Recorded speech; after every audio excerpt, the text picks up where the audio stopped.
Hi there, Sean from AppsForOps here, and I'm going to talk to you today about a new feature that we've released with AppsForOps 3.6 called One Login Multiple Companies. So previously, if a user wanted to log into different AppsForOps companies, you needed a unique email address on each company to be able to log into that specific company. And now with the release of AppsForOps 3.6, we've added the ability to link one or more of these companies together, which in turn allows a user to log into one or more companies with the same email address. Once that user's logged in, they can do a number of different things. So they can use the company switcher to switch between My Calendar, My Dashboard, or Employee 360. And in Employee 360, they can manage all payroll or employee-related information. And then from an app perspective, a user can be linked to one or more companies. They can also be assigned to action tasks as a manager, as a user in a different company, or even to be part of a role in that linked company. And the user can, of course, then action any of these tasks from their task list. So let's have a quick look at this in action. What I've done just to explain the scenario is I've set up three different companies. So there's a company called Headquarters, Subsidiary, and Distributor. In Headquarters, there's a user called Harry Headquarters. In the subsidiary company, there's someone called Sally Subsidiary. But what I've done is I've actually set her manager as Harry Headquarters. And I've also made that subsidiary company a UK-based company. I've set up a third company called Distributor, which has a user called Debbie Distributor in. That company is based in Australia, and they have a manager who's in a different company that's called Harry Headquarters. And what I'm going to do by sketching this out is I'm going to show you how we can log in as Harry Headquarters, and we can action a variety of tasks across the subsidiary or distributor company, and we can also use the company switcher to add users in either of the subsidiary or distributor companies. So let's have a look at what this looks like. So I'm going to switch over to my demo environment here. You'll see that I am logged in here as this gentleman called Harry Headquarters. And the first thing that you'll notice inside Harry Headquarters is he has a number of different tasks on his task list. So here you can see that, for example, we have an expense claim from Sally Subsidiary, and we have a time off request from Sally Subsidiary. But we also have an expense claim from Debbie Distributor, and this is all on Harry's generic task list. So the first thing that he's going to do is he's going to open up this task from Debbie Distributor. Remember, the distributor company was actually a UK-based company. So what we're doing now is we're opening up this task, but what we'll see is that this expense claim is actually in pounds. So Harry Headquarters, who's actually part of an Australian company, he can still see this expense claim. He can view all the details in pounds. And what he'll be able to do now is he'll be able to approve or decline that specific task. So let's go and we will approve that one off. We'll notice now that he's actioned that task, it's dropped off of his task list, which is great, and that process has continued in Debbie Distributor's company, and the rest of the process will continue as normal. Just to show you one more here, Sally Subsidiary, he has a time off request. So what Harry can do is he can actually open up this time off request from Sally Subsidiary, and he will be able to go through, he'll even be able to open up the calendar and see the dates and times for this specific company.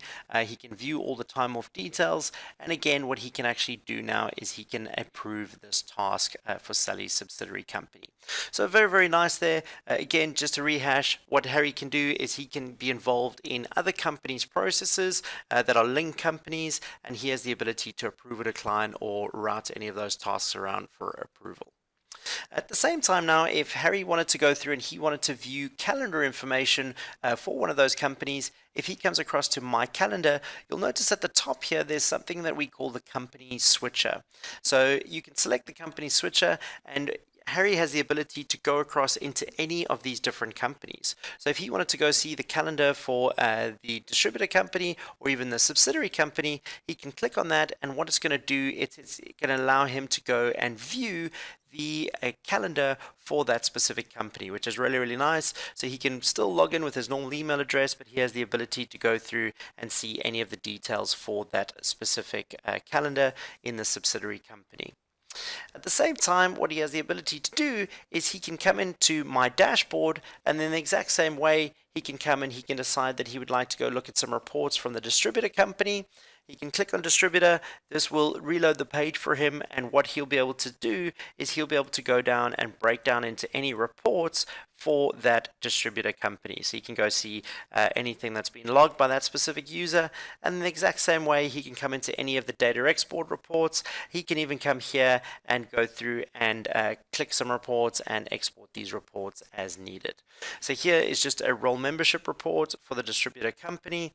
He will come in here, and even if he had to open this up, he would see all the roles that are in that specific distributor company, which is really, really nice.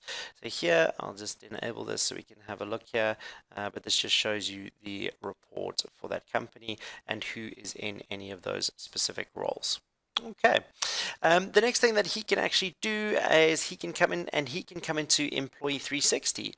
So here you can see he's currently in the Employee 360 for Harry headquarters, and he would be able to go and actually create payroll information or create employees for his company headquarters. But should he want to go through and actually view any details for one of the other companies, again, he can use this company switcher, and what he'll be able to do is now you can see he's in Employee 360 for the company distributor, and he can go through and create employees as normal. So he can come in here, he can click create, and he'll be taken through the onboarding wizard, and he'll be able to go onboard users for that specific distributor company. And in the exact same way, he can come in and he can obviously go and create payroll information for the distributor company, which is a great asset for him as well. He can again log in with his one user and have access to any of the link companies that's been set up for him. It's a really, really great new feature. I hope you all have fun using it. There are obviously some very specific use cases where this would add value, and often it's companies that we deal with that have subsidiaries or distributor organizations in various parts of the world. This is a great additional feature for them, and I'll hope you have fun using it. As always, if you'd like to get us set up with this feature, just drop us an email at hello@appsforops.com, and one of the community managers will reach out to you to get you all set up and link different companies for you. Thanks all, and speak soon.